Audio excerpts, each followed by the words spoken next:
Right now, there are confirmed tornadoes on the ground across multiple states. Not tornado warnings, not a tornado watch. Confirmed, radar indicated, ground truthed, storm chaser verified tornadoes. Active, moving, destructive, and this outbreak is not done. It is nowhere close to done. Stay with me, because in the next few minutes, I'm going to tell you exactly where the worst of this is happening, where it is heading next, and which cities are still directly in the path of what could be the most dangerous storm system to cross the Central Plains and Mid-South this entire year. Do not go anywhere. Here is what I need you to understand before anything else. This is not a single tornado. This is an organized outbreak. That is a completely different animal. We are talking about a long-track supercell environment with rotating updrafts, a sharply defined dry line, and wind shear values that our models have been screaming about for 3 days. The Storm Prediction Center had this outbreak in their outlooks. Meteorologists have been watching this setup build. And today, March 7th, 2026, it is here. I am going to walk you through 3 phases of this event.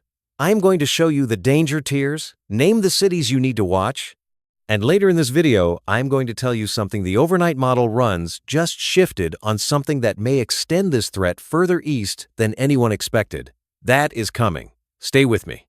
Let's get into it. Phase 1 current impact. The outbreak is underway. Let me set the scene for you right now as of this broadcast on March 7th, 2026. The dry line has surged east. A powerful low-pressure system centered over southern Kansas has been deepening rapidly since early this morning. Surface dew points across Oklahoma, Texas, and Arkansas have climbed into the upper 50s and low 60s. That is extraordinarily warm moisture for early March. And when you combine that with a jet stream screaming out of the southwest at 120 knots and mid-level wind shear values that are off the charts for this time of year, you get what we are looking at right now. Multiple supercells are firing, multiple mesocyclones rotating, multiple tornadoes confirmed. Our storm chasers are on the ground right now, and the reports coming in are alarming. Southwest of Tulsa, Oklahoma, a large rain-wrapped tornado confirmed on the ground, moving northeast at approximately 45 miles per hour. This is a dangerous, fast-moving tornado, and it is rain-wrapped, which means you may not see it coming. If you are in northeastern Oklahoma, do not wait to see the funnel. If a warning is issued for your county, you get underground immediately. Simultaneously, southeast of Wichita, Kansas, storm chasers are reporting another confirmed circulation that has produced at least 2 brief touchdowns in the last 45 minutes. And a third supercell is now developing along the Red River corridor near the Texas-Oklahoma border, and that storm has a violent, organized rotation that has meteorologists paying close attention. This is not normal for early March. This is a rare setup. The atmosphere today looks more like late April or early May. That is how anomalous this pattern is. Let me tell you what the immediate impact zone looks like right now. Oklahoma City, you are in the threat zone. The southwestern suburbs of Yukon, Mustang, and more are under an elevated tornado risk as storms push northeast through the metro area this afternoon. We have seen more get hit before. We have seen what this city has been through. If sirens go off, if warnings are issued, you take shelter immediately. No hesitation. Tulsa, northeast Oklahoma, you are in the direct path of that large rain-wrapped tornado I just mentioned. Broken Arrow, Bixby, Jenks, Owasso, all of you need to be monitoring this storm right now. Do not be outside. Do not be driving. Get your weather app open and get your notifications turned on. Joplin, Missouri, you are in the extended threat window. The storm cluster is moving northeast, and you are within the 2 to 3 hour window for impact. Joplin has an incredibly painful history with tornadoes, and I know this community understands what it means to be in the path of an outbreak. Take this seriously. Fort Smith, Arkansas, you are right in the firing line this afternoon. Van Buren, Clarksville, Russellville, all under the threat umbrella as storms continue to push east-northeast. Fayetteville, Springdale, Rogers, the Northwest Arkansas corridor is going to see this threat escalate within the next 60 to 90 minutes. Get your plans ready now. Let me give you the raw atmospheric numbers, because they matter. Storm relative helicity values this morning were between 400 and 600 meters squared per second squared across southern Kansas and central Oklahoma. Those are significant tornado parameters. CAPE values, that is, convective available potential energy. The fuel for these thunderstorms are running between 2,000 and 3,500 joules per kilogram across the warm sector. That is explosive instability for March 7th. Effective bulk wind shear is running 55 to 70 knots. You take all of that together, and experienced meteorologists see one thing: a tornado, producing environment that is operating near its maximum potential. The HRRR, that is the High-Resolution Rapid Refresh Model, the short-range forecasting tool that updates every hour and is our best tool for seeing what storms are going to do in the next 6 hours, the HRRR has been on this outbreak for hours. It showed the dryline surge. It showed the supercell initiation. It showed the tornado parameters lighting up across this entire region. And right now, it is showing that we are not done with the first wave. Phase 2, the developing eastern threat. Here is where I need you to pay very close attention, because this outbreak is not going to stay in Oklahoma and Kansas. It is moving. It is organizing. And as the surface low deepens and tracks northeast, the tornado threat is going to translate east into the Mid-South, the Tennessee Valley, and potentially into the Ohio Valley by tonight. This is Phase 2. And in some ways, Phase 2 is the part that concerns me most. Here is why. When tornado outbreaks shift into the southeastern United States, when they push into Tennessee, Mississippi, Alabama, northern Georgia, Kentucky, you have a compounding problem. The terrain flattens and the storms stay organized, but the geography changes. Trees are denser. Neighborhoods are nestled into hollows and river valleys where visibility is near zero even in clear conditions. And a rain-wrapped tornado moving through northwestern Mississippi at 50 miles per hour at 10 o'clock at night is extraordinarily difficult to see, even with a flashlight in your hand. And you have a significant population that has been lulled by years of watches and warnings that produced nothing. Alert fatigue is real. I talk about it every single time a southeast outbreak develops, and I will keep talking about it because it costs lives. When that warning drops for your county tonight, it is not a drill. You go to your safe room. You go to your interior room on the lowest floor. You put as many walls between you and the exterior as possible. Let me walk you through the eastward progression timeline. Approximately 3 p.m. to 7 p.m. Central Time, the primary severe threat is from central Oklahoma northeast through southeastern Kansas, southwestern Missouri, and western Arkansas. This is where the most intense supercells are operating right now. From 7 p.m. to midnight Central Time, the threat corridor shifts east. We are looking at Memphis, Tennessee, and the surrounding communities. West Memphis, Arkansas. Covington, Jackson, Bolivar, Dyersburg, Tennessee, Tupelo, Mississippi, Corinth, Iuka, the northeastern Mississippi hill country that has experienced devastating tornado events in the past. From midnight into the early morning hours of March 8th, the threat continues to shift east and north. Nashville, Tennessee is in the extended window. Clarksville, Columbia, Murfreesboro. Birmingham, Alabama enters the risk zone. Huntsville, Decatur, Gadsden. This is a multi-state, multi-hour event, and it is going to be producing tornadoes for the better part of 18 hours when all is said and done. Now let me talk about the European model and what it has been showing us, because this is important context. The European model, officially the ECMWF, the European Center for Medium-Range Weather Forecasts, has been consistently aggressive on this outbreak for the last 72 hours. It has been showing deep, organized convection, a sharply defined warm sector, and strong mid-level winds maintaining the supercell environment well into the overnight hours. When the European model and the American GFS model are in agreement on a major severe weather event, meteorologists pay attention. When both models have been consistent over multiple runs, that is a high-confidence forecast. The GFS, the Global Forecast System, America's primary long-range model, has also been aggressive on the overnight southeastern extension of this event. Both models agree this threat does not end at sunset. The National Blend of Models, which is the National Weather Service's tool that combines multiple model outputs to produce a consensus forecast, has been showing tornado parameter values exceeding critical thresholds across a broad swath of the Mid-South through midnight tonight. This is a high-confidence, well-modeled, well-predicted event, The atmosphere is executing exactly as forecast. Before I go into the city-by-city breakdown, and I have 40 cities to run through, so stay with me because your city is on the list. I need to tell you about something the overnight model runs just shifted on. Something that could push this threat even further northeast than the current forecast envelope suggests. The National Weather Service Storm Prediction Center has been monitoring a secondary vorticity maximum rotating around the base of the upper-level trough. If that short-wave energy arrives earlier than modeled, and both the GFS and European showed a slight timing adjustment in the last run, the tornado threat may extend further northeast into Indiana, Ohio, and Kentucky by tomorrow morning. This is not confirmed. This is not the primary scenario, but it is a trend in the data that I am watching very closely. I will have an update video tonight.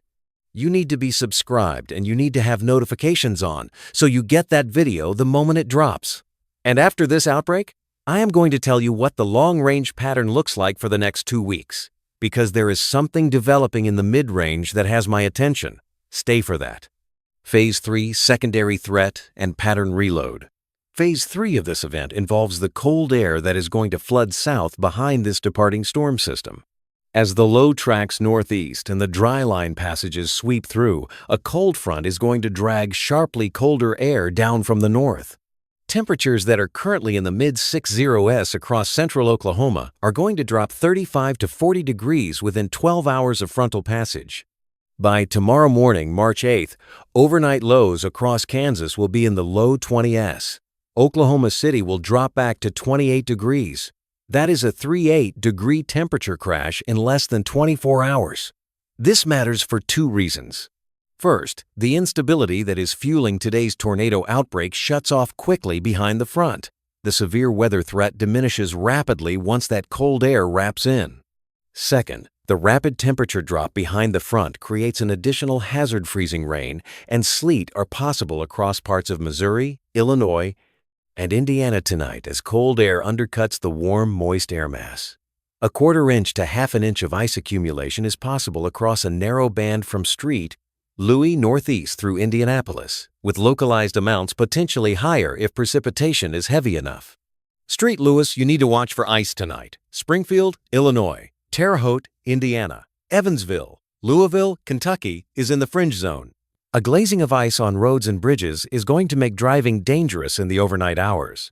Combine that with the fact that this region is going to be dealing with post-outbreak storm damage, potentially downed trees and power lines from the severe weather earlier in the evening, and you have a compounding infrastructure challenge tonight and tomorrow.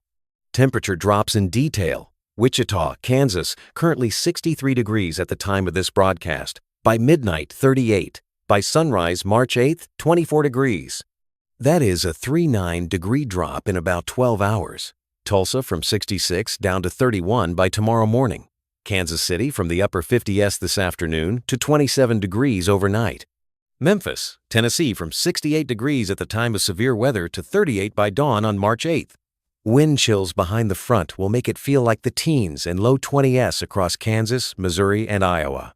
Wind gusts of 35 to 50 miles per hour are likely behind the front, and those winds are going to be driving debris from any tornado damage and making post-storm recovery operations more difficult and more dangerous. Let me run through the cities. I am going to move fast. Listen for your city. Every single one of these locations is in the threat zone for some combination of today's tornado risk, tonight's ice risk, or tomorrow's severe cold. Texas. Texarkana tornado threat through mid-afternoon. Tyler monitoring southern storm activity. Longview, eastern Texas seeing elevated rotation potential on the southernmost supercells. Paris, Texas in the corridor. Oklahoma. Oklahoma City metro. Wide threat. Southwestern suburbs most exposed. Edmond, Yukon, Mustang, Moore, Norman all elevated risk this afternoon. Tulsa. Broken Arrow, Owasso, Bixby, Sapulpa, Muskogee, Tahlequah, Ponca City, Enid, northwestern Oklahoma watching rotating cells. Kansas. Wichita severe risk through early afternoon, then rapid cold behind the front. Derby, Andover, Arkansas City, Coffeyville, Chanute, Parsons. Pittsburgh, Kansas, southeastern Kansas supercell corridor.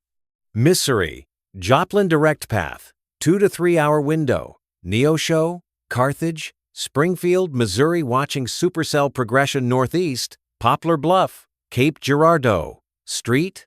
Louis ice threat tonight, a quarter to half-inch accumulation possible on elevated surfaces. Arkansas, Fort Smith, Van Buren, Fayetteville, Springdale, Rogers, Harrison, Batesville, Jonesboro, Northeast Arkansas watching the overnight progression, West Memphis. Tennessee, Memphis and all surrounding communities. Covington, Jackson, Tennessee, Dyersburg, Bolivar, Clarksville later tonight. Nashville extended overnight window. Murfreesboro, Columbia, Cookeville. Mississippi, Tupelo, Corinth, Iuka, Oxford, Batesville, Mississippi, Grenada. Alabama, Huntsville, Decatur, Athens, Gadsden, Anniston into the pre-dawn hours tomorrow. Kentucky, Paducah watching the overnight storm track very carefully. Bowling Green, Hopkinsville. Illinois and Indiana, Springfield, Illinois ice risk tonight. Carbondale, Evansville, Indiana. Terre Haute, Indianapolis fringe ice accumulation potential. That is more than 40 cities. Each of them has something to deal with in this event. Whether it is the immediate tornado threat right now, the overnight severe risk as this system progresses east, or the ice and rapid cold behind the front. If you are in any of those communities, you need your plan ready. Let me give you the danger tiers for this outbreak. Tier 1 highest danger. These are the communities with the most immediate, life-threatening risk right now and into the next 6 hours. Northeastern Oklahoma, the Tulsa Metro and the communities east and northeast Broken Arrow, Owasso, Claremore, Pryor. A large, rain-wrapped tornado is moving through this zone, and the lack of visibility makes this extraordinarily dangerous. Tier 1. Southwestern Missouri. Joplin and the surrounding area are in the direct path of the supercell cluster within the next 2 to 3 hours. Tier 1. Northwest Arkansas. Fayetteville, Springdale, Rogers, and 10th supercells approaching from the west-southwest within the next 60 to 90 minutes. Tier 1. Tier 2 infrastructure stress and elevated risk. These are communities where the combination of tonight's severe storms, post-storm debris, and the rapidly arriving cold front with possible ice creates compounding infrastructure challenges. Memphis, Tennessee, and the Mid-South Corridor. The tornado risk arrives tonight, followed within hours by cold air and potentially freezing precipitation. Power outages from storm damage could be exacerbated by ice accumulation. This is a dangerous combination for a major urban area. Tier 2. St. Louis, Missouri. Ice tonight after severe storms to the south. Roads and bridges will be hazardous. Power infrastructure stressed. Tier 2. Kansas City.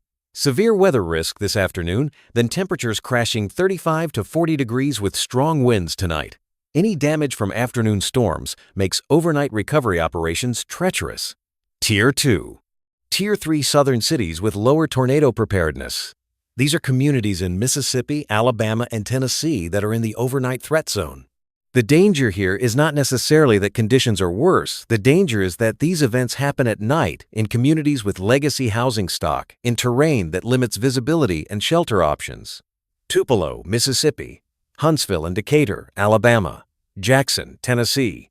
These communities are in the extended overnight window, and residents need to have their NOAA weather radio activated, their phone alerts turned on, and a plan that does not involve driving to a shelter at midnight in the middle of a tornado warning. Know your shelter-in-place plan. Know where in your home you are going. Know it before the sirens go off. I want to take a few minutes and talk about preparedness, because I know a lot of you watching this are in areas that will be affected in the next 12 to 18 hours, and I want you to walk away from this video with a clear plan. First, if you are in the immediate threat zone in Oklahoma, Kansas, or Arkansas, right now your preparation time is extremely limited. You should be monitoring the National Weather Service radar app or a trusted weather service right now. You should know where your shelter location is. A basement is ideal. If you do not have a basement, an interior room on the lowest floor, a bathroom, a closet, under a staircase, as many walls between you and the outside as possible. Mobile homes and manufactured housing provide no protection from tornadoes. If you are in a mobile home in the threat zone, you need to be in a sturdy building right now, not when the warning drops, right now. Second, for those of you in the overnight threat zone, Memphis, Nashville, Huntsville, Tupelo, you have a few hours. Use them. Download a weather alert app if you do not have one. Set your phone to allow emergency alerts. Charge your phone to 100% right now. Put a flashlight, some water, your important medications, and a pair of shoes next to your shelter location. Shoes matter. If your home is damaged, you do not want to be walking through debris barefoot. Third, carbon monoxide. If this storm knocks out your power and you bring out a generator, that generator must be outside, at least 20 feet from any door or window. Carbon monoxide is odorless and colorless, and it kills people every single time a major storm knocks out power. Do not run a generator inside a garage. Do not run it on a covered porch, outside only. This is life-threatening, and I am not going to apologize for being blunt about it. Fourth, water. If you are in an area where power outages are likely, fill your bathtub with water now. Fill bottles. If the power goes out and your municipal water system loses pressure, you want water stored. This is basic, but it saves enormous hardship. Fifth, if you are on medication that requires refrigeration, talk to your pharmacist today if you have time. Know the temperature tolerance of your medication and have a plan. Sixth, check on your elderly neighbors. Check on anyone you know who has mobility limitations, hearing loss, or who may not have reliable access to weather alerts. A knock on the door, a phone call, these gestures save lives during severe weather events. Your community is your first responder network. Seventh, vehicles. Do not shelter in your car during a tornado. If you are driving and a tornado warning is issued for your location and you cannot reach a sturdy building, get out of your car, get into a low-lying ditch, and get as flat as possible. Your car provides minimal protection against a significant tornado. A ditch below the level of the road is better than staying in your vehicle. I cannot say this enough. Tornadoes are survivable. The statistics are clear. The vast majority of tornado-related fatalities are preventable with proper shelter and proper warning response. Please take this seriously. I want to take a moment and explain to you why this outbreak has been on meteorologists' radar for several days and what makes the atmospheric setup today so prolific for tornado production. It starts with the upper-level pattern. We have a deep, cut-off, low-pressure system over the desert southwest that has been in place for several days. This system has been pumping incredibly warm, moist air from the Gulf of Mexico northward through Texas, Oklahoma, and Arkansas. At the same time, very dry air at mid-levels has been sitting over the high plains, the famous dry slot that you see on satellite imagery as that sharp moisture gradient. When the dry air at the mid-levels is positioned above the moist air near the surface, you get what meteorologists call a loaded gun atmosphere. Tremendous potential energy just waiting for a trigger. That trigger arrived this morning in the form of the advancing cold front and a sharp dry line bulge in western Oklahoma. That is the mechanism that fires the storms. And once those supercells initiated, they moved into an environment with exceptional wind shear, the change in wind speed and direction with height that gives these storms their rotation. The hodograph, the meteorological diagram that shows wind shear visually, looks like a large, elongated loop.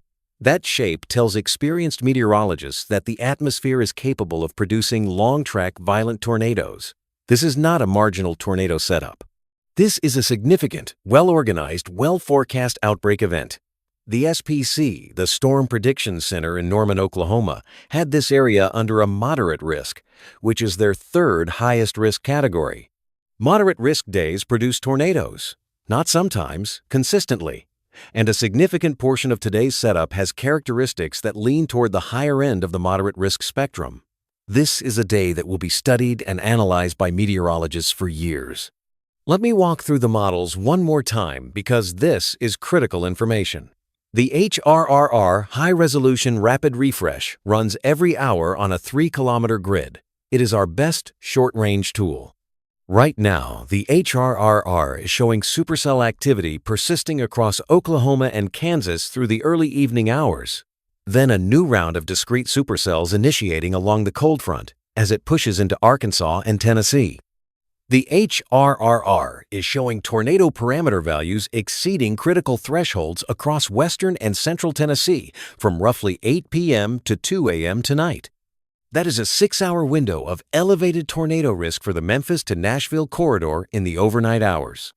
The GFS Global Forecast System, the American model that runs on a 13-kilometer grid and looks out 16 days, is showing the active severe pattern continuing even after this outbreak. The GFS is showing another shortwave trough digging into the southwest by mid-next week, which would bring another round of moisture return from the Gulf and another potential severe weather threat by Thursday or Friday of next week. That is something I am going to keep a very close eye on. The European model, the ECMWF, widely regarded as the world's most accurate global model, has been in excellent agreement with the GFS on this outbreak event. For the extended period, the European model is also showing an active pattern next week with another potential severe weather threat. When you have two of the world's best models agreeing on a persistent, reloading severe weather pattern across the south-central United States, that is significant. That is not something you ignore. The national blend of models takes the GFS, European, and multiple other models and produces an ensemble output. Right now, the national blend is showing tornado-favorable parameters across a broad swath of the Mid-South tonight. This is a consensus signal. This is not one model going rogue. This is the full model suite in agreement. I promised you a long-range pattern discussion, and here it is. After today's outbreak clears the East Coast by Sunday, we are going to have a brief break from severe weather as that cold front pushes through and temperatures reset across the country. Behind the front, a reinforcing shot of cold air will drop temperatures well below normal across the central United States from Sunday through Tuesday. Kansas City will be struggling to reach 35 degrees on Monday. Chicago will be in the upper 20s. Nashville will be in the low 30s. This is a brief but significant cold snap following the outbreak. But here is what happens next. The pattern is going to reload. By Wednesday and Thursday of next week, the jet stream is going to amplify again over the western United States. A new upper-level trough is going to carve into the desert Southwest and the Rocky Mountains. And if that trough arrives on schedule, it is going to once again pump Gulf moisture northward ahead of it and create another severe weather window for the south-central United States by Thursday, March 12th, into Friday, March 13th.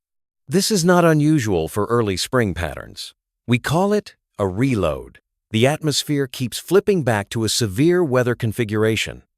And that means if you live in Tornado Alley, if you live in Dixie Alley, if you live anywhere from Texas to Georgia, from Kansas to Kentucky, this week's event is not the end. Your severe weather season is opening in a big way this year, and March is coming in aggressive. I will have daily updates. I will have a separate video tonight after this outbreak as storms push into the Mid-South. I will have another video Wednesday looking at the potential for next week's severe weather event. Every single update I put out is going to be in your notifications if you are subscribed with the bell turned on. Let me close with this. Right now, as you watch this video, there are people in northeastern Oklahoma who may be hearing tornado sirens. There are storm chasers on the ground in southern Kansas sending back real-time reports of multiple vortices. There are National Weather Service meteorologists who have been working 1-2 hour shifts to keep up with the tornado warnings being issued across this region. This is a serious, dangerous, life-threatening tornado outbreak. I do not say that to frighten you. I say it because the truth of the situation demands urgency. Tornadoes are survivable. The vast majority of people who take shelter appropriately survive. But the people who say, "It won't hit me," and don't go inside, those are the people we read about afterward.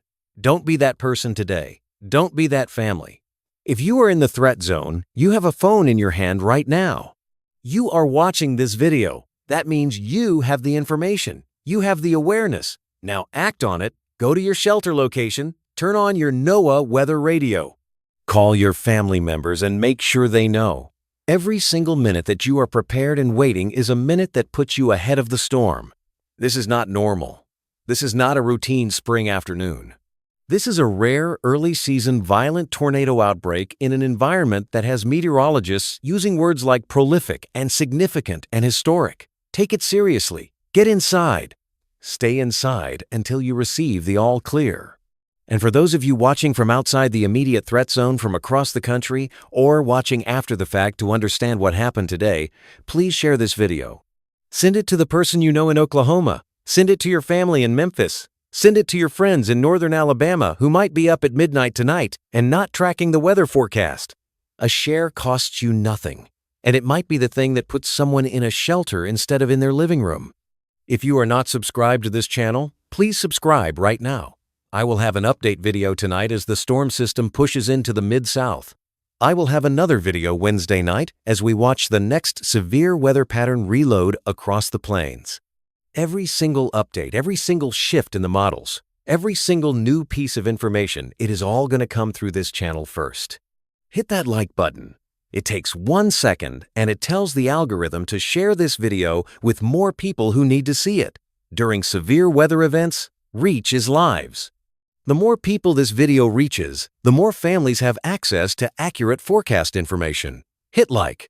Turn on the notification bell, not just subscribe the bell, because a video dropping at 11 p.m. tonight about a tornado emergency in Tennessee does not help you if you don't see it until morning.